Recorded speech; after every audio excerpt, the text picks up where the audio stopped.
trouble, putting on a show. Like a domino, I fall. Another bottle, don't know what to say. Morning guys. Today is Saturday. So initially I have a plan today na mga gagawin. Pero na hit the gym. Tapos may shoot kaming TikTok content for coffee shops. So yun lang naman. Yun lang yung gagawin ko ngayong Sabado. Hit the gym. Shoot a content. Tapos na. Pahinga na. Yun lang. See you later. Bago ako mag-gym, breakfast muna ako, tsaka isang game lang. Mga Valorant lang muna tayo.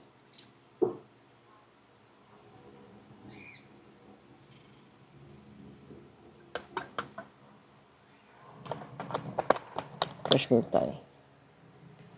From Selecta. Wait. Raisin from Gardenia. Egg in tuna. Our breakfast.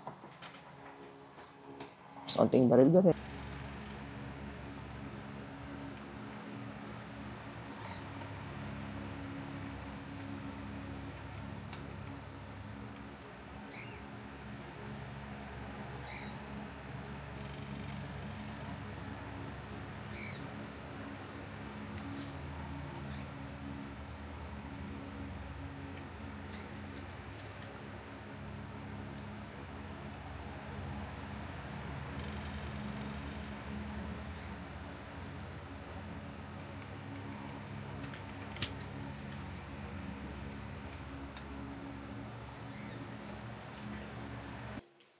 Hello guys! Tapos na maglaro. Talo kami. So, let's go to the gym. Magbuhat na tayo. Habang may oras pa. Kasi mamaya magka-content na kami. Maglilibot na kami for coffee shop. So, see you sa gym! Dito na ako sa gym. Hindi ko sure kung makapag-vlog ako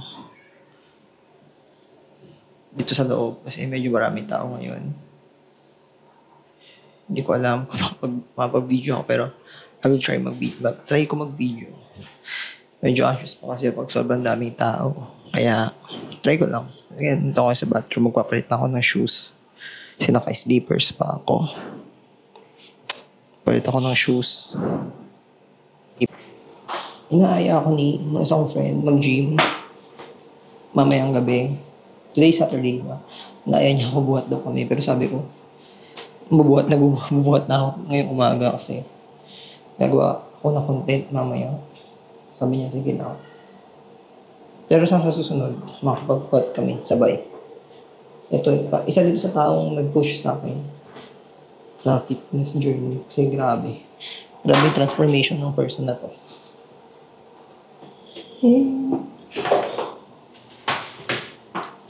Siyempre, shoes natin na pagod na.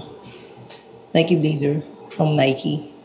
Pagod na to, sobrang tagal na nito. Pero di na kasi ako makahanap ng all white na ganito. Kaya pinagtsatsagaan ko pa rin siya. Tingnan yung good na yun. Try ako maghanap ng ganito na all white lang din. Pero laging wala. Laging yung black and white na lang yung meron.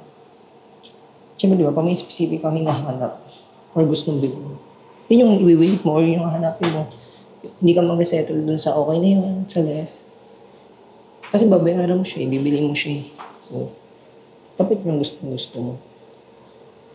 So, kung may bibilin ka ngayon na gusto mo at mayroon dyan at kaya mo bilhin, come on, bili mo na. Ang pa inaantay mo, gumastos ka. Minsan lang yan sa buhay. Kung may budget ka, go for it. Kung wala, pray for it.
Hello again guys.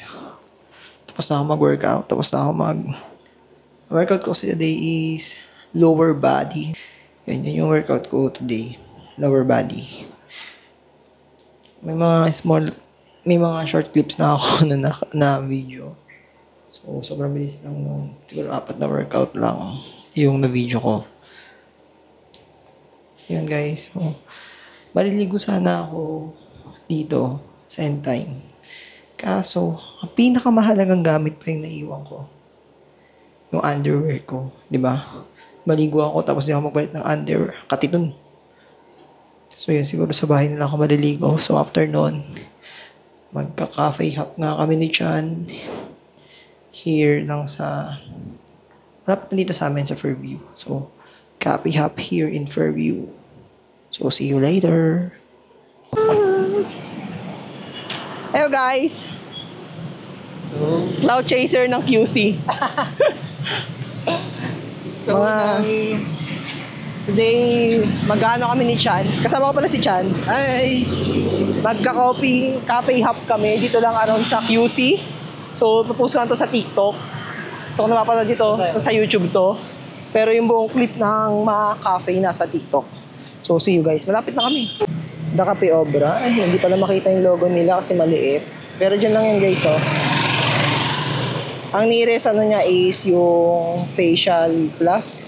Facial Plus. Guys, ito yung caramel macchiato. Tapos, Spanish latte. Ang ganda na ito. Ang cute ng art. Talaga mga 160 lang yan, guys. Ikaw magpapalpitate tayo ngayong araw. Hello, guys. We're here at Cafe Obra. So, Chan ordered... Ano order mo? Caramel macchiato. And I order Spanish latte. Hindi ko pala na-videoan yung price. Pero yung... Nakakita mo ba yung mga... Ah, hindi. Mayroon pala dito. Parehas. Ang 160 parehas yung price nung sa amin. Pero... Alam ko meron ako dito eh. So guys, yung presyo. Hindi ko lang makikita ninyo pero yung price is nag-range siya yung mga bestsellers. Hindi. Yung bestsellers nag-range ng 160. Lahat sila 160 pala yung mga bestsellers.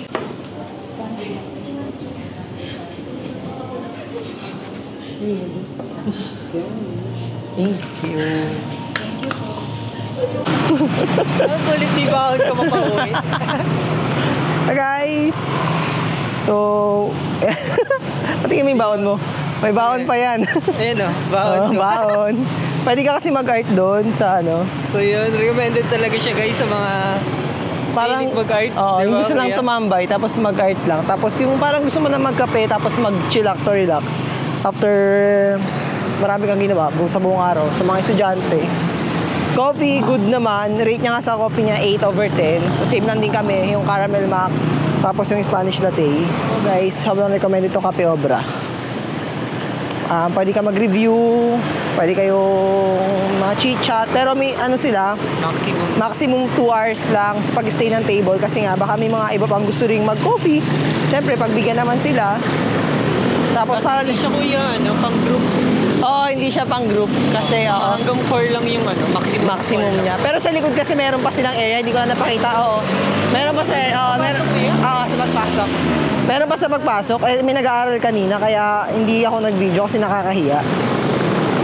So, ngayon, punta kami sa second coffee namin na i-review. Kala mo talaga, mga Cloud Chaser ng QC. Na kami, magpa-review na naman.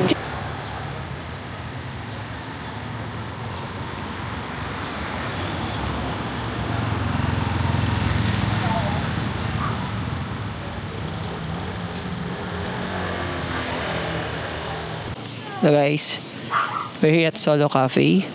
Solo Cafe. Even sa bahay namin, sobrang lapit.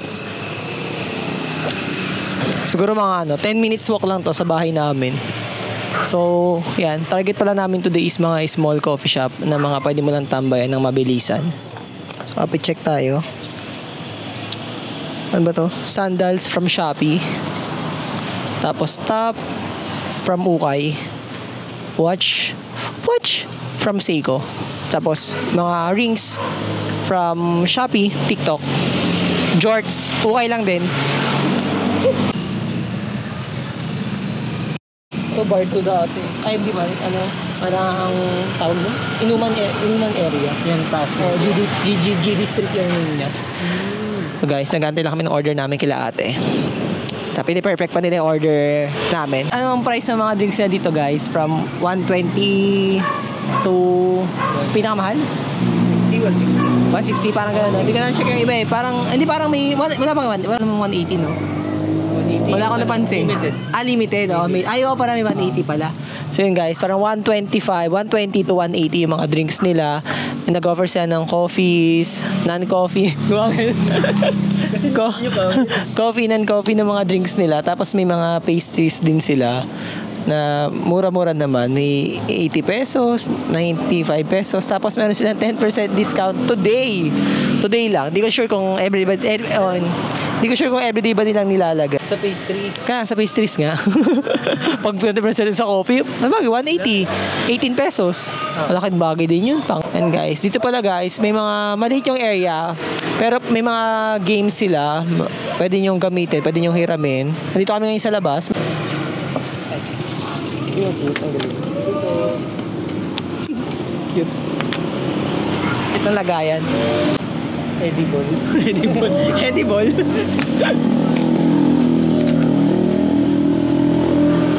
ang galing guys, para kasi inaayos talaga nila yung pag ano nila, para hindi minamadali. And I hope masarap siya kasi hindi minadali.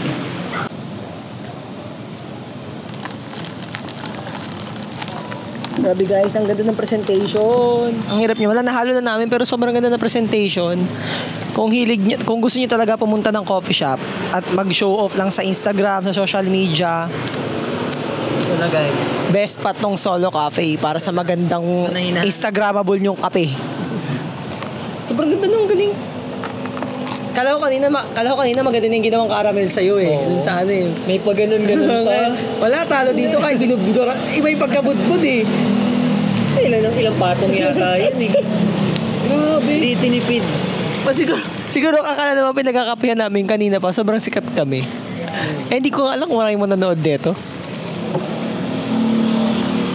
Galing. Yun, nawala na yung pait niya. Wala na. Pero grabe, inaayos ko pa yung ano kasi ang galing eh. Ate kuya, ang galing nyo. Wow factor. At this time, parang hindi siya. Sa lasa naman kami. Sa akin. Sarap. Mas masarap siya nung hinalo ko. Tima mo. Mas masarap siya nung nahalo. Kasi kanina tinima ko lang ng hindi hinalo kasi maganda yung presentation. Tingnan ko sa'yo. Ang tapang ng kokwa, no? Pero sarap niya. Pichan, tingnan ko yan. Ayun, hindi mo na ma-feel na Americano siya. Ayun nga. Parang hindi mo na maisip na. Lasa mo yung nuts. Lasa yung nuts niya, hindi yung ano. Americano siya na may nuts, no? Tapos may budbud siyang cinnamon. Ang sarap. Okay din siya. Oo nga. Pero ano, mas pag nung tumigim ako sa'yo, parang yung lasa niyan, medyo may pagkatamis yan eh. Oo nga, may pagkaman. Yung tokwa. Gutom. May to ate man may tokwa. Siguro rate ko dito. Presentation 10 over 10 sa lasa niya. Di ko man ma-feel na nung nahalo yung ano yung pagka-Amerikano eh. So 8 over 10 pa rin. Puro tayo 8 over. Puro napaka-play safe mo sa kanila. Play safe no? Mamaya mabash ako na yun. Sa akin naman, itong in-order ko, Moco Loco. Ano yung kokwa niya, I mean, hindi ko alam kung kokwa ba yung ginamit, chocolate bar yung ginamit. Masarap siya. Siguro, bibigyan ko ito ng 9 over 10. Tapos presentation 10 over 10 din. Ang ganda ng presentation niya. Check nyo na lang sa TikTok. May video yung TikTok nung... Sa TikTok nyo na i-check, guys. Magkano yung sa'yo kuya? 140? 150. 150. Medium size lang. May koko nga siya. Ha? Medium. Medium to. Pa guys, medium tong order namin. Tapos ang laki ng serving ng pagkaka-medium niya. Oo nga. Feeling ko hindi. 16 ounce ba to? Kaya nga, ang laki no? Hindi ko maubos yung sa akin eh. Kasi may isa... Padalawa na to. Kaya nga eh. Kasi isa ba kaming coffee shop na pupuntahan, tingin ko di ko ito mauubos. Tingin mo sa'yo mauubos mo? Oo, malakas ka magkape. Kakayanin yan. Hello guys! We're here at Discussion Cafe. Kami pa rin to. Parang sila nga may-ari ng coffee shop. Bakit namin natignan?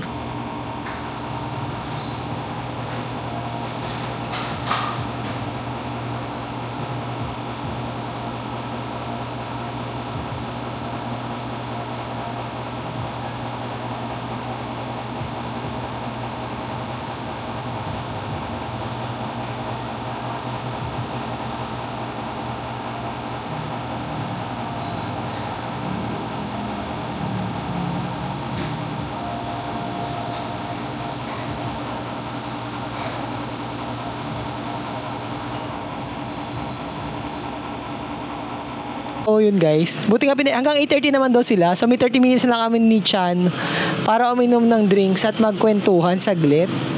So parang sakto-saktong papauwi niya kami ng 8:30, no? So ang ganda ng price ng coffee. Parang hanggang 195. Tapos yung mga frap nila nasa 220 yung pinakamahal.